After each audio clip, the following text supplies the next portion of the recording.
नमस्कार, बहुत स्वागत है आपका। मैं हूं रीनू। यूपी के औरैया में दर्दनाक हादसा, 2 ट्रकों में भिड़ंत और इस भीषण भिड़ंत में 30 मजदूरों की मौत हो गई।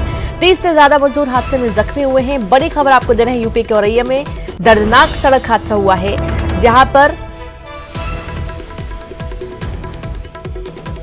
बड़ी संख्या में मजदूर जा रहे थे। 2 ट्रकों की आपस में भिड़ंत हो गई और इस भिड़ंत में 30 से ज्यादा मजदूर घायल हुए हैं।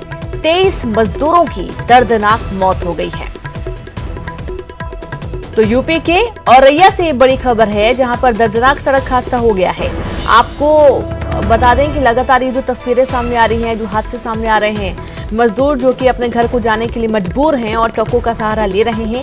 भीषण टक्कर में बड़ी संख्या में मजदूरों की मौत हो रही है और आज भी ऐसे कुछ मामला सामने आया, जब देर रात ट्रक की 2 ट्रकों के आपस में भिड़ंत हुई और उस दौरान 30 से ज्यादा मजदूर जख्मी हुए हैं। कई की हालत गंभीर है। 23 मजदूरों की मौत हुई है।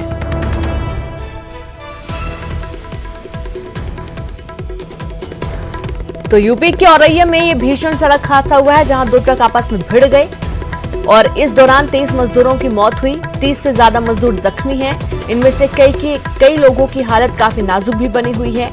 और यूपी के औरैया में दर्दनाक सड़क हादसा, और देर रात जब ये हादसा हुआ तो तमाम पुलिस प्रशासन मौके पर पहुंचा। पूरी तरीके से मजदूर जख्मी हुए थे और दर्दनाक मौत हुई। मौके पर ही कई मजदूरों की मौत हुई।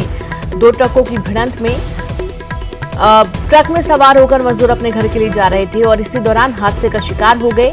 जेसीबी मशीन पहुंची। जेसीबी की मदद से सभी को बाहर निकाला गया, क्योंकि कई मजदूर बुरी तरीके से फंस गए थे।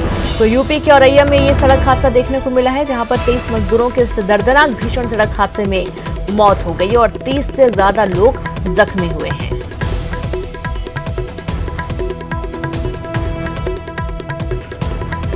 तो ये तस्वीरें आपके सामने हैं, देर रात की तस्वीरें हैं और राहत टीम भी मौके पर पहुंची थी। सभी मजदूरों को बाहर निकाला गया। कुछ मजदूर बुरी तरीके से फंस गए थे, उनको भी बाहर निकाला गया। कई मजदूरों को अस्पताल पहुंचाया गया। यूपी के औरैया में ही जब ये दर्दनाक हादसा हुआ तो वहीं आसपास के अस्पताल में इन सभी मजदूरों को ले जाया गया है। और आश्चर्य की बात यह है कि लगातार जो घटनाएं सामने आ रही हैं, लगातार प्रशासन अपील भी कर रहा है कि उनको घर पहुंचाया जाएगा, वो यूं ही ना निकले। लेकिन उसके बावजूद जो मजदूर निकल पड़े हैं, वो अपने घर जाने के लिए बेचैन है और इसी दौरान सड़क हादसों का शिकार हो रहे हैं।